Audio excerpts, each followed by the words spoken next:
Salut les copains, bienvenue dans le 10e épisode du Petit Potager Urbain. Aujourd'hui c'est un épisode un peu spécial, je ne vais pas parler de mon potager, mais d'un potager que j'ai été visiter le week-end passé en France, dans le département de l'Aude. Donc j'en avais parlé dans ma dernière vidéo pour ceux qui ne l'ont pas vu. J'ai été visiter le potager de monsieur Philippe Forer. Alors, monsieur Philippe Forer est un monsieur qui vit en altitude à 620 mètres, en plein milieu des bois. Donc il y a un petit chemin de 2 km pour arriver jusque chez lui, donc c'est vraiment perdu dans la montagne. C'est assez impressionnant. Et ce monsieur vit là en quasi-autonomie, il se nourrit exclusivement de ce qu'il produit sur son terrain et il boit en majeure partie de l'eau de source.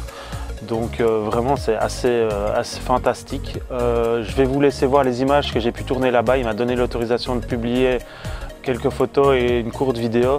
Donc je vous laisse voir ça, j'ai fait mes commentaires sur place. C'est vraiment un régal, bon visionnage. Salut à tous, voilà je suis arrivé ici dans l'Aude, dans le jardin de monsieur Forer. Il me laisse prendre une petite vidéo de son jardin, donc je vais vous faire une petite visite. J'ai fait une visite déjà avec lui, mais je ne voulais pas trop le filmer, donc je vais vous réexpliquer un peu tout ce qu'il m'a dit. Donc monsieur Forer habite dans une petite maison dans la montagne à 620 mètres d'altitude. Il ne consomme que la nourriture qui vient de son terrain. Donc il a un énorme potager qui fait, à vue d'œil, 500 mètres carrés. Il cultive donc sur butte. Il est vraiment partisan de faire un minimum. Donc une fois qu'il a fait sa butte, il couvre 1 ou 2 fois par an avec des aiguilles de pin, de sapin et du mulch qu'il fait dans ses prairies. Donc on voit vraiment ici c'est une jungle de plantes. On voit ça, ce sont des buttes ici. Il me dit qu'il y a beaucoup de plantes qui reviennent spontanément. Par exemple ici on a une butte avec que des tomates, dont beaucoup se sont ressemées de l'année passée. Ici il a repiqué pas mal de choux, mais il y a aussi pas mal de choux-fleurs et tout ça de l'année passée. Il a là des artichauts qui font 2 mètres de haut, qui montent parfois jusqu'à 3 mètres. Alors monsieur Forer utilise des antennes d'électroculture avec du zinc et du cuivre pour mettre des courants dans ses buttes. Donc ici on voit il a planté des navets et des betteraves. Il y a des petites allées entre les buttes qui sont couvertes. C'est vraiment la jungle. Là il a encore beaucoup d'artichauts. Spontanément des oignons. Alors il me dit qu'ici en altitude le climat est vraiment différent. On est quand même dans le sud de la France, mais il fait beaucoup plus froid qu'en plaine. Donc par exemple, là, hier, il faisait 2-3 degrés, alors qu'on est en plein mois de juin. Voilà, ça c'est un bel exemple ici de ce qu'il fait. Donc, c'est une butte, vraiment, on voit, il y a de la couverture de pin, de sapin, de broyat, de pommes de pin. Et la terre est vraiment 30 cm, la terre est vraiment 30 cm plus bas. La terre, c'est même pas de la terre, c'est limite de la matière organique en décomposition. Et il vient repiquer à travers tout ça, il vient repiquer ses légumes. Donc ici on voit des grandes buttes encore, avec toutes sortes, on ne sait même pas identifier tellement tout est mixé. Il y a des pommes de terre qui reviennent partout, il y a des kénopodes géants qui poussent. Ici il a des petits pois énormes qui font 3-4 mètres de haut. C'est vraiment gigantesque, on ne sait même plus passer entre les buttes tellement c'est la jungle. Là-bas il a des asperges. Donc, je vais essayer d'y arriver. Ici des asperges il ne sait même pas les récolter tellement il en a, ça fait 30 ans qu'elles sont sur ses buttes. Ici une butte entière de roquettes qui est montée en fleurs. Là. Ici aussi une butte avec des fèves qui ont été quand même attachées. Voilà, qui a déjà récolté. Il réutilise vraiment tout. Il ne fait pas de compost. Il broie la plupart des végétaux et il les remet sur ses buttes. Il a quand même un broyeur pour broyer des branches et faire du BRF. On va essayer de descendre. Il a aussi ici un buisson d'ortie. Wow. Cassis ici. Cassis. Il m'a dit qu'il mangeait les feuilles de cassis. Alors il cultive aussi du ricin. Ça se mange pas, c'est toxique, mais il dit que ça fait de l'ombre parce qu'apparemment en été ici, pendant 3 mois, il peut ne pas pleuvoir.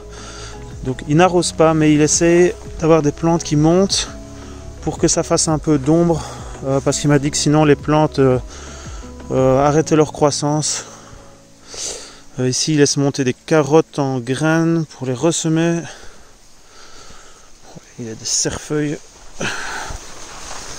Il y a des arbres fruitiers. Alors il a dû mettre des palissades parce que les chevreuils et les sangliers viennent tout manger sinon.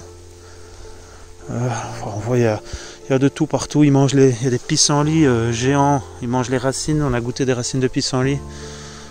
Des brocolis. Il y a des choux frisés là. C'est juste une jungle. C'est impressionnant. C'est vraiment dur d'expliquer ce qu'on ressent quand on est ici parce que c'est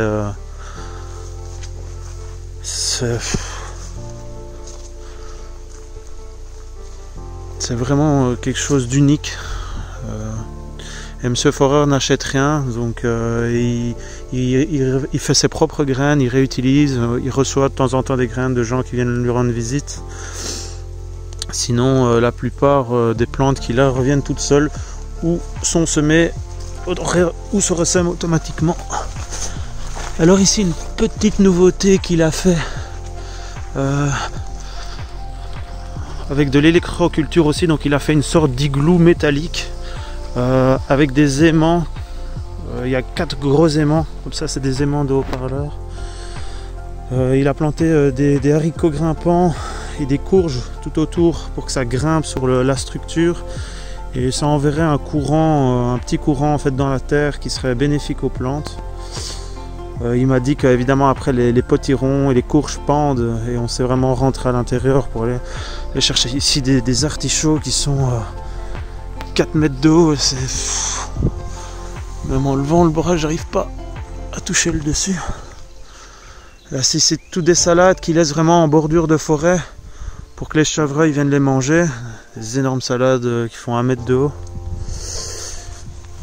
Donc ici l'igloo métallique. Voilà, avec les haricots qui se font attaquer.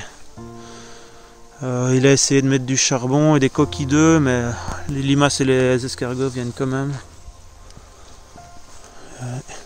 Et alors là, on voit les artichauts qui sont pas sur des buttes. Ceux-là, ils arrivent à ma taille environ. Et là, à côté, on a ceux sur butte. On voit vraiment la différence. Monsieur Forer me dit qu'aussi, il a plus beaucoup d'abeilles. Parce qu'il y a beaucoup de champs dans la région, beaucoup de pulvérisation.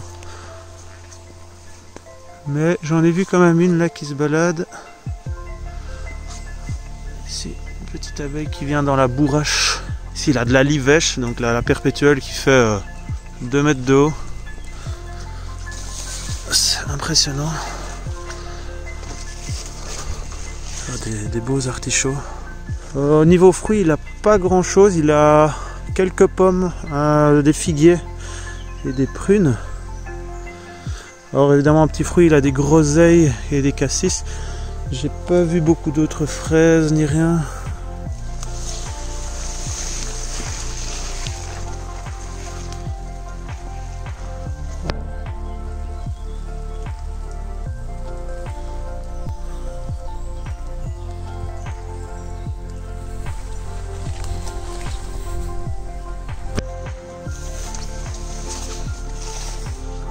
Alors juste cette semaine je fais pas de plantes de la semaine parce que la vidéo est déjà assez longue et j'ai pas trop le temps, en plus il fait vraiment pas beau, donc je vais vite rentrer avant que l'orage ne continue. Merci d'avoir vu la vidéo, en tout cas n'hésitez pas à partager, à vous abonner, ça fait toujours du bien. La semaine prochaine évidemment on parlera un petit peu plus du potager parce que ça fait 2-3 épisodes que je me focalise un petit peu sur autre chose, donc on va essayer vraiment de revenir à l'essentiel, c'est ce que les gens m'ont demandé. Mais il y aura toujours autant de délire et de rigolade. Allez, gros merci, bisous, ciao.